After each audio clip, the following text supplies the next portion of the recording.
옆 사람과 또 앞뒤 사람과 인사하시겠습니다. 그래도 기도해야 합니다. 자, 그래도 기도해야 합니다라는 제목을 가지고 말씀을 증거할 때 귀한 큰 은혜가 저와 여러분 가운데 임하기를 주님의 이름으로 축원을 드립니다.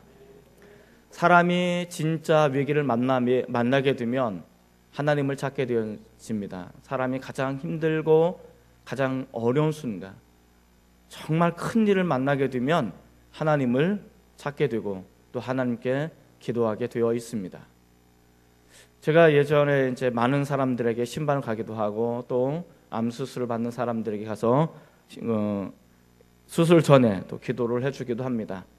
여러 번 암 수술했던 한 권사님을 만나서 제가 물어봤습니다.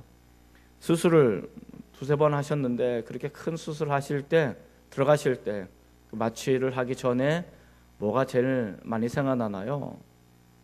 죽고 못 사는 자녀들이 제일 많이 떠오르나요? 아니라는 거예요.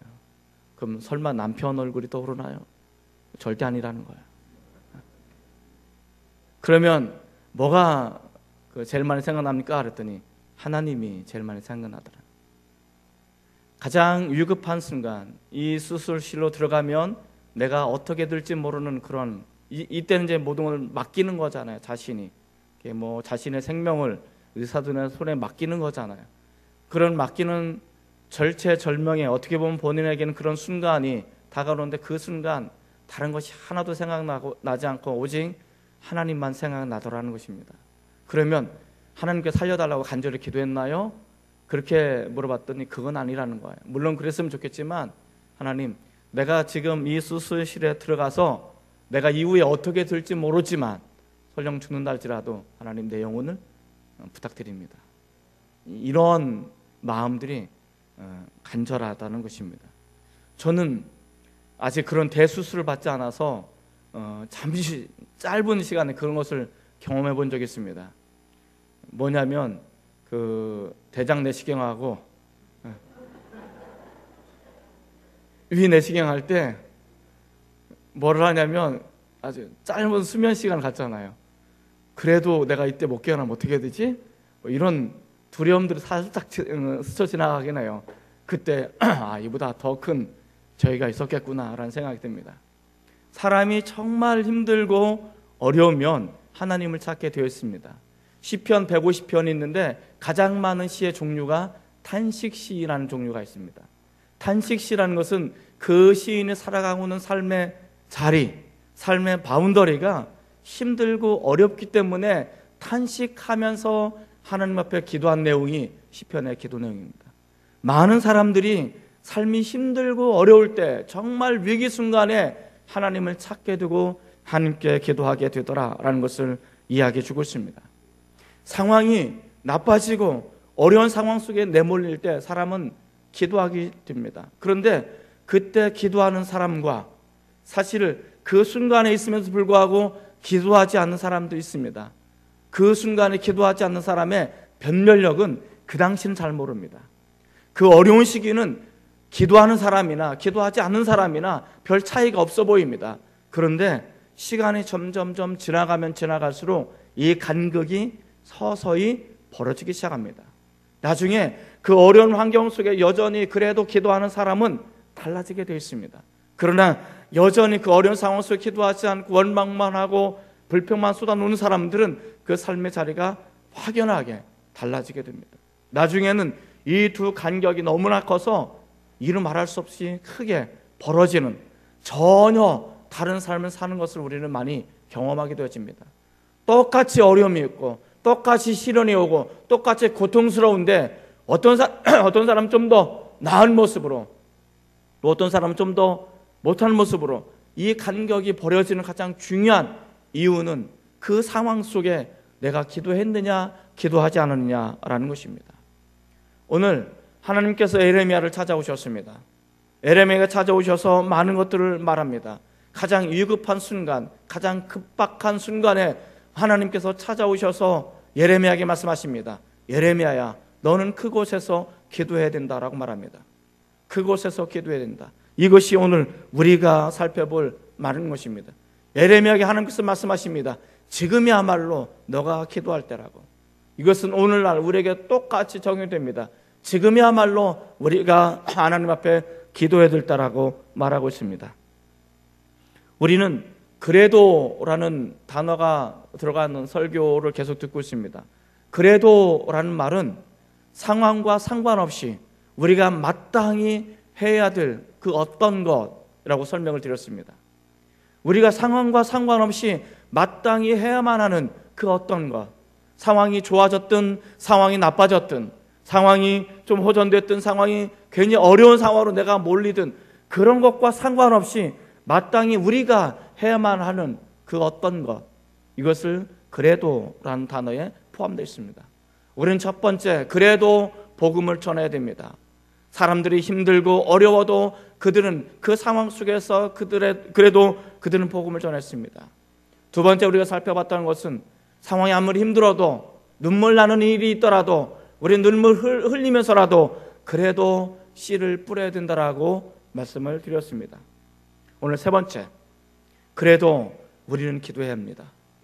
내가 원하는 삶이 아니라 할지라도, 내가 원하는 상황이 아니라 할지라도, 내가 꿈꾸는 그런 인생이 아니라 할지라도, 우리가 위기 순간에 급박한 순간이 우리에게 다가온다 할지라도 그래도 그 상황과 상관없이 그 상황 속에서 우리는 그래도 기도해야만 한다고 성경은 이야기해 주고 있습니다.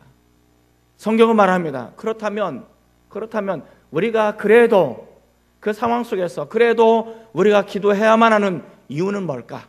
첫째로, 하나님께서 회복과 소망의 메시지를 가지고 찾아오시기 때문입니다. 따라해 볼까요? 하나님께서 회복과 소망의 메시지를 가지고 찾아오시기 때문입니다. 그렇습니다. 우리가 아무리 힘들고 어려워도 하나님께서 우리를 찾아오실 때 그냥 빈손으로 찾아오지 아니하시고 우리가 회복과 소망을 가지고 우리에게 찾아오시기 때문에 우리는 그 상황 속에서 그래도 기도해야만 한다고 이야기해 주고 있습니다. 33장 1절 말씀을 한번 같이 읽어보겠습니다. 1절입니다. 자, 시작. 에레미야가 아직 시위대 뜰에 갇혀 있을 때 여호와의 말씀이 그에게 두 번째로 임하니라 이르시되, 하나님께서 예레미야에게 찾아오셔서 말씀하십니다. 그런데 하나님께서 예레미야에게 찾아오셔서 말씀하시는데 그 예레미야가 어떤 상황 속에 놓여져 있습니까? 예레미야가 아직 시위대 뜰에 갇혀 있을 때라고 말합니다. 그러면 이 시위대 뜰은 무엇을 의미하는가? 그 당시 시위대 뜰에 갇혀 있다라는 것은 시위대 안에 감옥이 있었습니다. 이 감옥은 아무나 갈 수 있는 것은 아니고 그래도 좀 유명한 사람, 그래도 이름께나 알려진 사람, 함부로 대할 수 없는 어떤 그런 위치에 놓여져 있는 사람들이 간 감옥이 시위대 뜰 안에 있는 감옥인 것입니다. 일반 사람들은 지하 감옥이라든지 거치는 동굴 속에 감옥에 쳐넣는 거죠. 그런데 그래도 이름께나 알려진 유명한 함부로 대할 수 없는 그런 사람들, 그래도 어느 정도 좀 면회가 원활하게 이루어질 수 있는 어떤 그런 상황들, 그 상황에 갇혀 있는 거죠.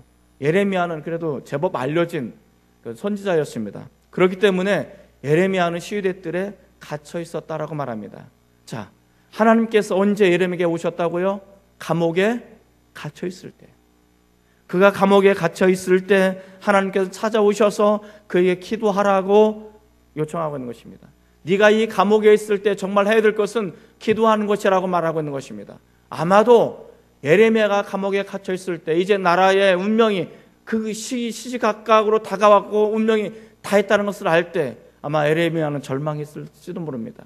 아마 예레미야는 감옥에 갇혀서 기도하지 않았는지도 모르겠습니다. 그래서 하나님께서 나오셔서 네가 감옥에 있다 할지라도 너는 그곳에서 내게 부르짖으라, 내게 기도하라 라고 말하는 것입니다. 그럼 내가 너에게 응답하겠다라고 말합니다. 네가 지금은 이 나라의 운명이 다 했다고 해서, 네가 감옥에 갇혀 있다고 해서 네 인생이 끝나는 것이 아니고 이 나라가 망했다고 해서 이 나라가 끝나는 것은 아니라는 것입니다. 정말 중요한 것은 지금이야말로 네가 그곳에서 기도해야 된다라고 이야기해 주고 있습니다. 네가 기도한다면 그곳에 너에게 회복과 소망을 내가 보여주겠다, 너에게 알려주겠다라고 말씀하시는 것입니다. 중요한 것은 하나님께서 왜 예레미야가 감옥에 갇혔을 때 오셔서 이 말씀을 하셨을까? 왜 감옥에 갇혀 있을 때 하나님께 오셔서 기도하라고 말씀하시는 이유가 뭘까? 하나님께서 예레미야를 찾아오신 것은 충분한 분명한 의도를 가지고 찾아오신 것을 우리는 기억해야 됩니다. 예레미야의 말이 선포된 것은 그냥 허공에서 사라진 게 아닙니다. 아마도 제가 2부 예배 설교를 하는데 이게 설교하고 이게 끝나는 게 아니에요. 이 녹화는 그대로 떠가지고 저희 지금 홈페이지에 실리고 있습니다. 방송실이 제 설교를 다 저장을 하고 있어요. 그래서 내가 무슨 말 했는지 이거 들어보면 다 나오게 됩니다. 무슨 말인지 이해가 되시죠? 마찬가지로 예레미야가 선포한 그 말씀은 그냥 허공으로 사라진 게 아니에요. 그 말씀은 누군가가 기록하는 것입니다. 그 누군가가 누구냐면 바룩이라는 사람입니다. 바룩이라는 사람이 이것을 낱낱이 다 기록하는 거예요.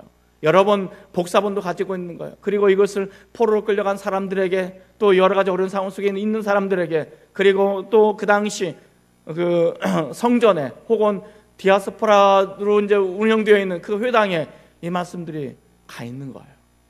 그리고 예레미야가 지금 이 말을 하고 이 말을 듣고 이 설교를 듣고 있거나 이 예레미야의 말씀을 읽고 있는 그 청중들이 상황이 여의치 않고 상황이 호전되지 않고 여전히 예레미야처럼 감옥에 갇혀 있는 것 같은 그런 신세에 놓여져 있는 그 사람들 향해서 하나님께서 말씀하시는 것입니다.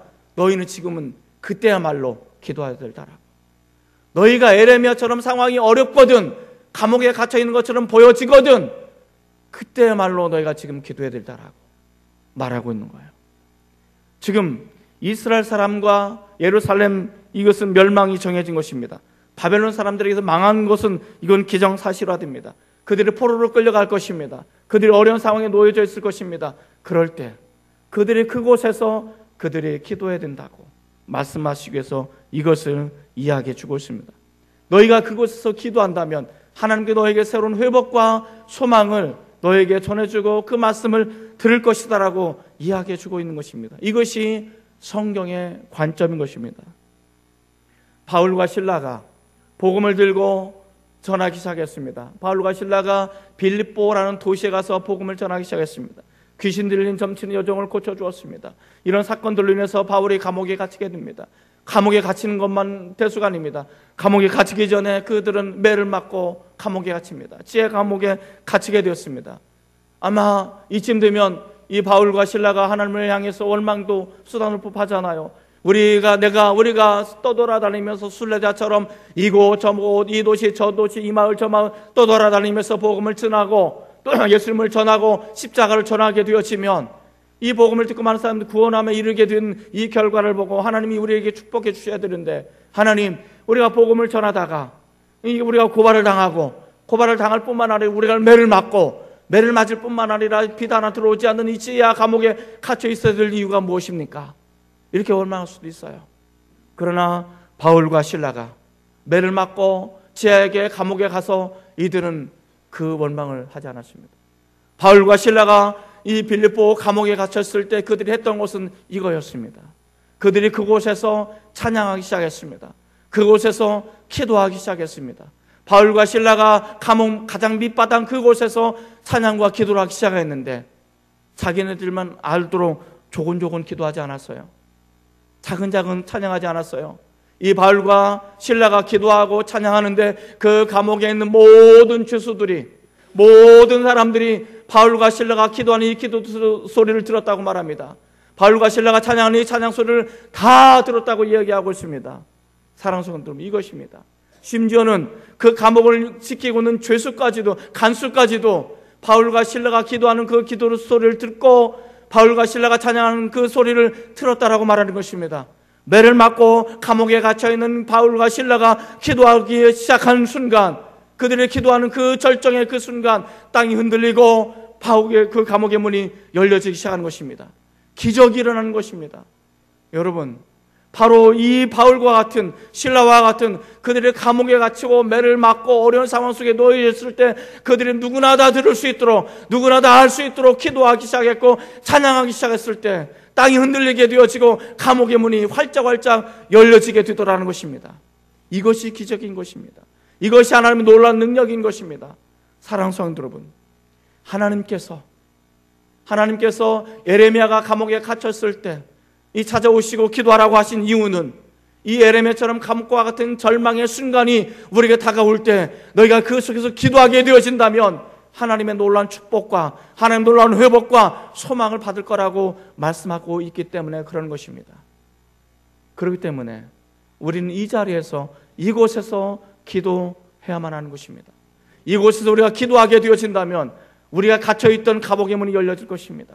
우리가 이곳에서 기도하게 되면 미래가 보이지 않았던 것이 활짝 열려서 미래가 보여질 것입니다. 우리가 이곳에서 기도하게 되어진다면 아무것도 이루어지지 않은 것처럼 보여지지만 하나님 우리를 향하신 놀라운 계획과 섭리를 가지고 있다는 사실을 우리가 깨닫고 우리가 주님 앞에 달려나갈 것을 믿습니다.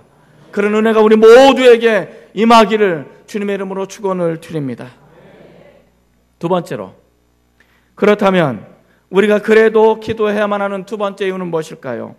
하나님은 세상의 모든 일들을 계획하고 있기 때문입니다. 따라 볼까요? 하나님은 세상 모든 일들을 계획하고 있기 때문입니다. 2절 말씀 우리 한번 같이 읽어보겠습니다. 2절입니다. 자, 시작. 이를 행하시는 여호와, 그것을 만들며 성취하시는 여호와, 그의 이름을 여호와라 하는 이가 이와 같이 이르시되, 하나님께서 에레미야에게 찾아오셔서 말씀하십니다. 너는 기도해야 된다고. 그러면서 하나님께서 뭐라고 말씀하시냐면 자신이 누구인지를 이야기합니다. 에레미야가 하나님이 누구인지 몰랐을까요? 하나님이 에레미야가 하나님이 어떤 분인지 몰라서 하나님께서 이 말씀을 하시는 걸까요? 전혀 그렇지는 않을 거라 생각합니다. 비록 에레미야가 기도하지 못해서 좌절하고 절망에 빠져서 이제 하나님의 심판대가 눈앞에 져 있고 이 땅이 이 사람들이 포로로 끌려가고 이 성벽이 무너지고 예루살렘의 성전은 돌 하나 돌 위에 남아있지 않고 다 회폐되고 다 없어지게 될 터인데, 그런 상황 속에 놓여있자니 그것을 생각하자니 에레미야 마음이 아팠던 거예요. 절망스러웠던 거예요. 그래서 에레미야는 그 감옥 속에서 자신이 할 수 있는 것이 별로 없기 때문에, 자신이 할 수 있는 것이 아무것도 없기 때문에 아마도 자신의 무능력을 생각하지 않았을까, 그런 생각도 들기도 하고, 자신 아무것도 할 것이 없는 이 나라 이대로 망해가고 있는데, 이 성도들이 비참하게 죽어가고 있는데, 백성들이 힘들어하고 있는데 자신이 할 것이 아무것도 없다라는 그 자괴감이 아마도 그에게 있지 않았을까, 그런 생각이 듭니다. 그래서 하나님 나타나셔서 말씀하십니다. 그리고 자신이 누구인지 다시 한번 이야기합니다. 야 에레미야야, 내가 누군지 알아? 나는 일을 행하시는 하나님이야. 내가 일을 계획하고 그것을 진행하는 그런 하나님이라는 것을 너는 잊지 않았으면 좋겠어.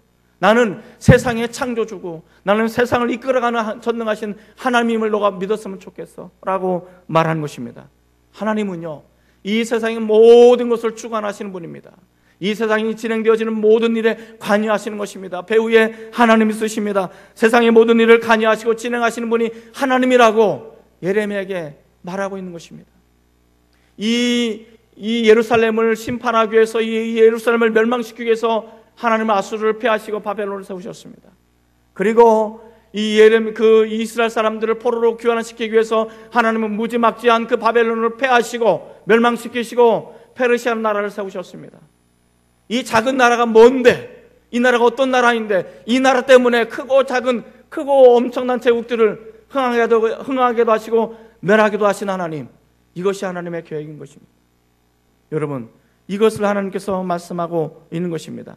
지금 너희가 어쩔 수 없이 내 말을 듣지 않아서 멸망을 당할 수밖에 없고 징계를 받을 수밖에 없고 심판을 받을 수밖에 없고 너희가 포로로 끌려갈 수밖에 없지만, 나 또한 나는 너희를 다시 회복시키고 너희를 구원하고 너에게 다시 축복을 하고 너에게 새로운 일들을 만들어 나갈 수 있는 그런 하나님이라는 것을 잊지 않았으면 좋겠다라고 말씀하시는 것입니다. 이것은 지금도 마찬가지라고 말하는 것입니다. 지금도 우리에게 동일하게 말씀하고 있는 것입니다. 우리에게 어려운 일이 다가온다고, 우리에게 힘든 일이 다가온다고 이 속에 하나님의 섭리가 있음을 깨닫으시기 바랍니다. 우리가 왜 어려움을 당하야만 하는지, 그 어려움 속에서 왜 내가 이 고통을 당해야 하는지 우리가 분명한 이유를 깨닫으시기 바랍니다. 그리고 그 어려움 속에서 우리가 기도한다면 이 어려움을 통해서 우리의 하나님께서 계획해 놓으신 또 다른 축복과 하나님께서 계획해 놓으신 놀라운 일들을 우리는 바라보게 될 것입니다. 하나님께서는 그것을 말씀하고 계십니다. 그런데 이 말씀 속에 또 다른 숨겨진 의도, 숨겨진 의미가 담겨져 있습니다. 하나님께 정말 중요한 것을 우리에게 말씀하시는데, 내가 모든 것을 계획해 놓았는데, 내가 모든 것을 짜놨는데 내가 쉽게 안 표현할 모든 것을 계획해 놨는데 너희가 그 속에서 기도한다면 나는 너희의 기도를 반영하겠다는 거예요. 내가 계획을 세워놨는데 이 계획 속에 너희가 그곳에서 기도한다면 내가 너희 기도를 듣고 나의 계획을 수정할 용의가 나에게 있다라고 말씀하시는 것입니다. 너희가 그곳에서 기도한다면, 그곳에 나를 향해서 기도한다면, 부르짖는다면 내가 너희들의 그 기도를 듣고 내가 내 계획을 수정해서 너희에게 사랑하고 너희를 축복하고 너희에게 복을 주시겠다라고 하나님께서 말씀하시는 것이 이 안에 담겨져 있는 거예요. 이걸 믿으셔야 됩니다. 하나님께서 말씀하셨습니다. 처음에 이스라엘 향해서 두 가지 계획을 가지고 계셨습니다. 하나는 뭐냐면 너희가 회개하고 내게 돌아오면 너희는 살 것이다. 그러나 너희가 회개하지 않고 여전히 우상숭배에 빠지고 세상에 빠지고 몸만 여기 와 있지 세상으로 너희 마음을 다 빼앗긴 너희는 이제 나로부터 버림을 당할 거다. 그러니까 너희가 심판당할 거다 라는 것입니다. 이 두 가지 계획이 있었습니다. 이 두 가지를 그들에게 알려주었습니다. 너희가 회개해서 돌이킨다면 살 것이고 너희가 회개하지 않는 너는 죽을 것이고 이제 어떻게 할래? 라고 말하는 거예요. 그러나 그들이 어떤 선택을 했어요? 회개하고 돌아왔어요? 하나님을 찾았어요? 목놓아 하나님 앞에 부르짖어 기도했어요? 그러지 않았어요.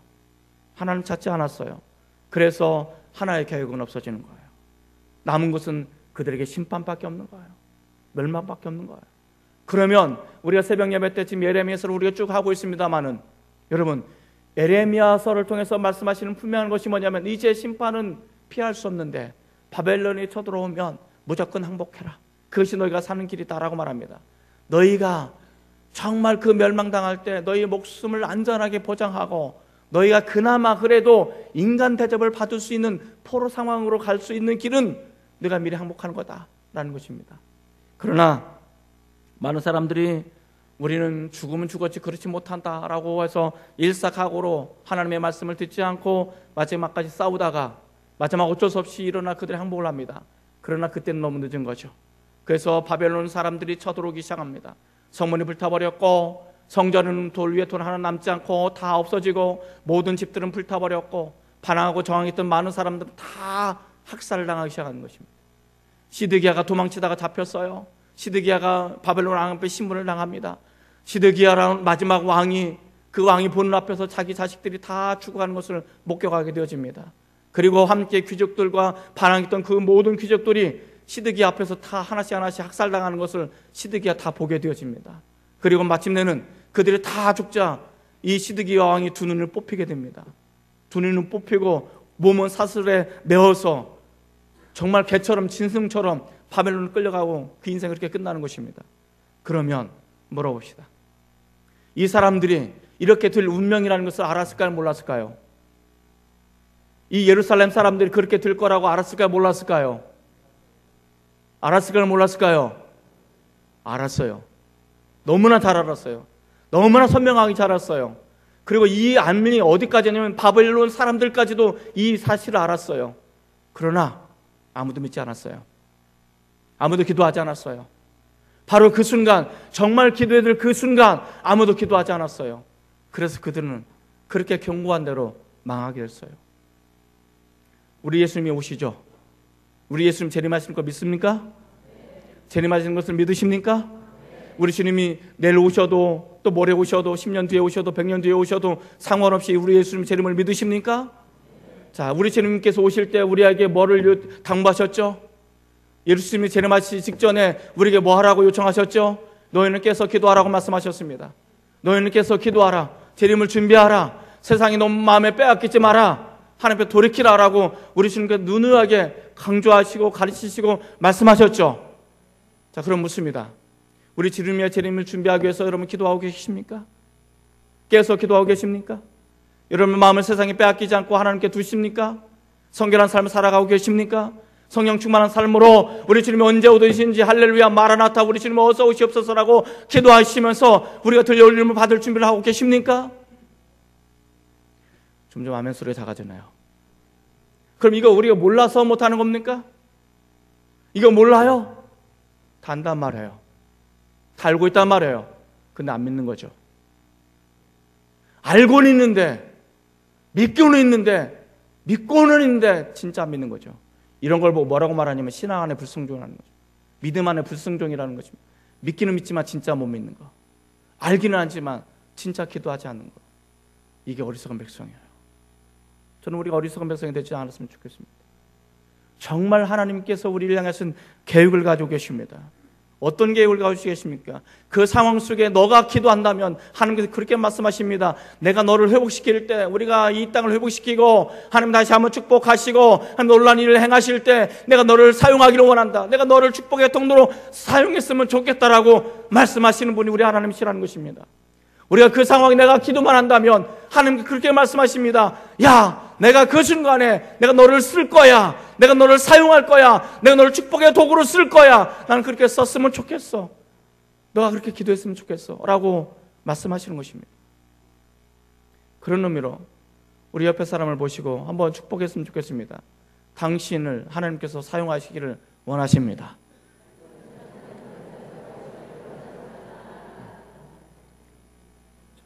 어때요? 옆에 사람 보시니까 하나님의 위대한 도구로 쓰임을 받으실 것 같아요? 네. 아멘이죠? 네. 여러분, 정말 여러분께 간절히 축복합니다. 여러분, 하나님께서 사용하실 때, 하나님께서 일하실 때, 하나님께서 결정적인 그 순간을 할 때 하나님께서 그렇게 말씀하십니다. 야, 내가 다른 교회는 몰라도 이 장평교회는 마지막 때 내가 위대하게 틀어서 사용하고 싶어. 그렇게 그런 교회가 됐으면 좋겠습니다. 이 교회에 속한 무리를 향해서 말씀하십니다. 야, 내가 정말 귀한 축복을 내릴 때, 복을 내릴 때, 이 땅을 내가 심판할 때, 이 땅을 회복할 때 내가 너희들을 사용하고 싶어. 하나님, 내가 이 순간 내가 기도합니다. 내가 감옥과 같은 상황이 내가 몰려진다 할지라도 내가 이 순간 기도합니다. 하나님, 마지막 결정적인 순간에 축복의 통로를 사용하여 주십시오. 그렇게 우리가 쓰임받았으면 좋겠습니다. 그때 다른 사람들은 다 아름답게 귀하고 위대하게 쓰임받는데 침 흘리면서 그걸 구경하는 구경꾼이 되지 않기를 바랍니다. 아멘이시죠? 정말 우리가 하나님 앞에 그렇게 아름답게 쓰임받을 수 있는 그런 축복이 저와 여러분 가운데 온전히 임하시기를 주님의 이름으로 축원을 드립니다.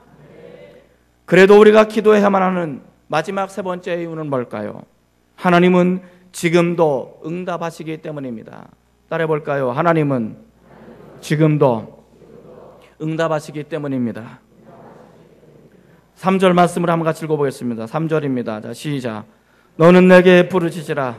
내가 내게 응답하겠고 내가 알지 못하는 크고 은밀한 일을 내게 보이리라.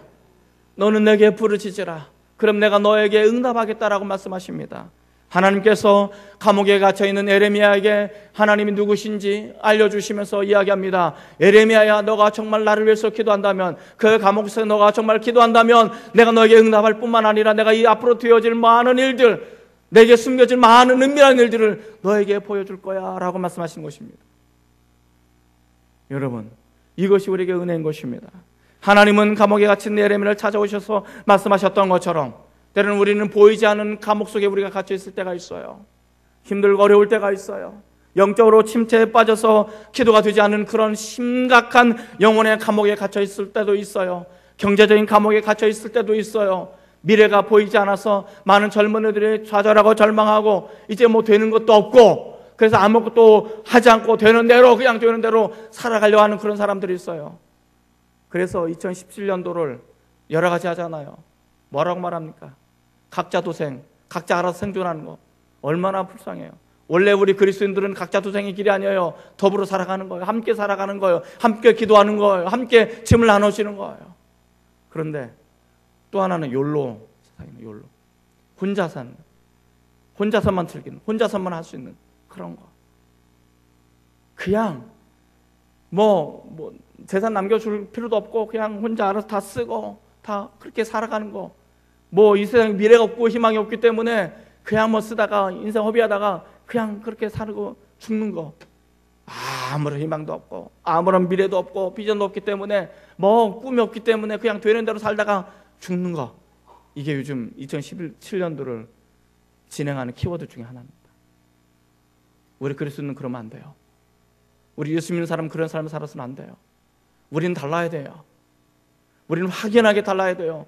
그렇기 때문에 하나님을 나와야 되고 하나님에 나와야 되고 하나님께 기도해야 되는 것입니다. 하나님께서 말씀하십니다. 너는 내게 부르짖으라. 그럼 내가 너에게 응답하겠다고 말씀하십니다. 이건 하나님의 약속인 것입니다. 하나님 약속하셨습니다. 나에게 나와서 부르짖으면, 내가 기도하면 너에게 응답하겠다라고 말씀하시는 것입니다. 이것은 하나님께서 이렇게 말씀하시는 것입니다. 나는 준비되어 있어. 난 너희를 축복할 준비가 되었고 너희를 만날 준비가 되어 있고 당장이라 너희가 나의 이름을 부르짖으면 당장 너에게 달려가서 너희들을 만나줄 용의가 나에게 있어 라고 말씀하시는 것입니다. 하나님이 얼마나 답답하셨으면, 얼마나 간절한 마음이 있었으면, 우리를 향하신 하나님의 간절한 마음이 얼마나 많았으면, 나는 지금 준비되어 있는데, 나는 지금 모든 것이 준비되어 있는데 너희가 내게 와서 기도만 한다면 난 너에게 달려갈 준비가 되어 있어. 너희를 만나줄 용의가 있고 너희 문제를 해결해 줄 용의가 있고 내가 눈물을 닦아줄 용의가 있고 너희 아픔을 싸매줄 용의가 있고 널 다시 한번 세워줄 용의가 있어 라고 말씀하시는 것입니다. 기도하며, 그 상황 속에 기도하면 나는 지금 이렇게 준비가 되어 있어 라고 말씀하시는 그 하나님이 우리에게 약속하십니다. 기도하면 응답하시겠다고.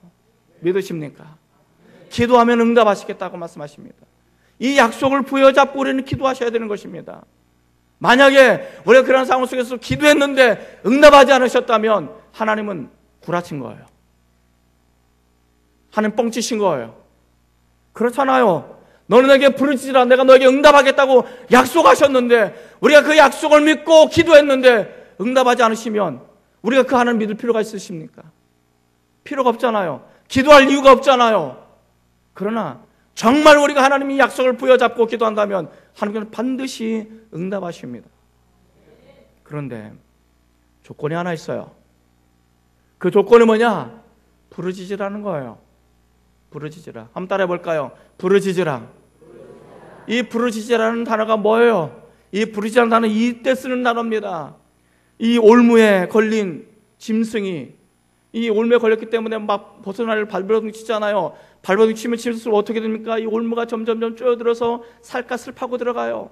그러니까 이 아프니까 더 심하게 발버둥 치는 거예요. 그러니까 이 올무의 특징이 뭐예요? 더 심하게 발버둥 치니까 더 심하게 파고 들어가서 나중에 뼛속까지 막 파고 들어가는 거예요.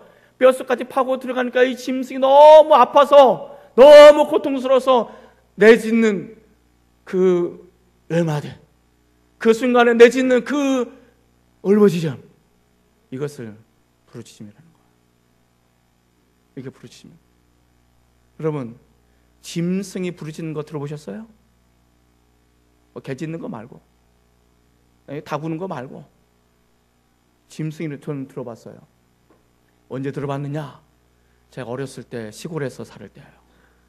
시골에서 살 때 마을 잔치를 하면 꼭 잡는 녀석이 하나 있어요. 뭐 잡냐면 돼지를 잡아요.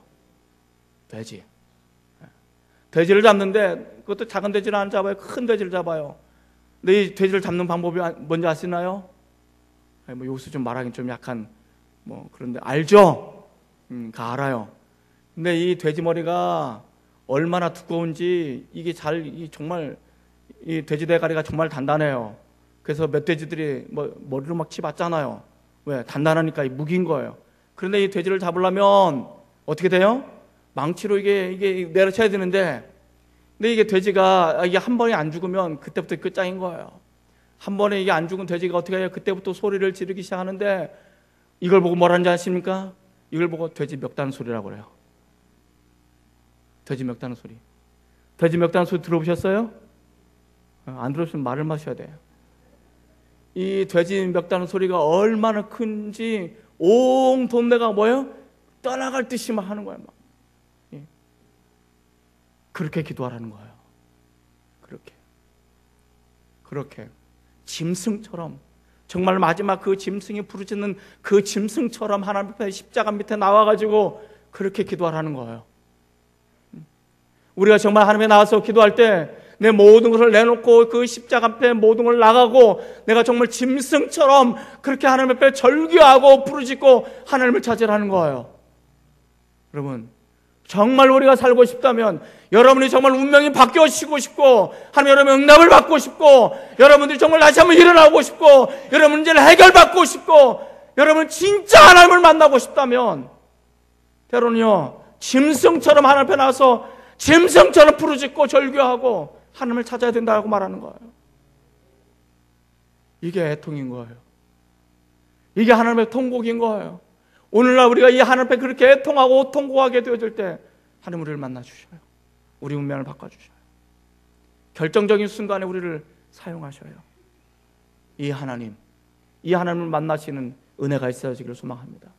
이 하나님을 만나는 축복이 저와 여러분 가운데 있어지기를 원합니다. 이 부르짖음의 역사 가운데 하나님의 역사하시는 그 놀라운 축복을 받아 누릴 수 있는 우리 장평교회 모든 신자들이 되시기를 주님의 이름으로 축원을 드립니다. 기도하시겠습니다.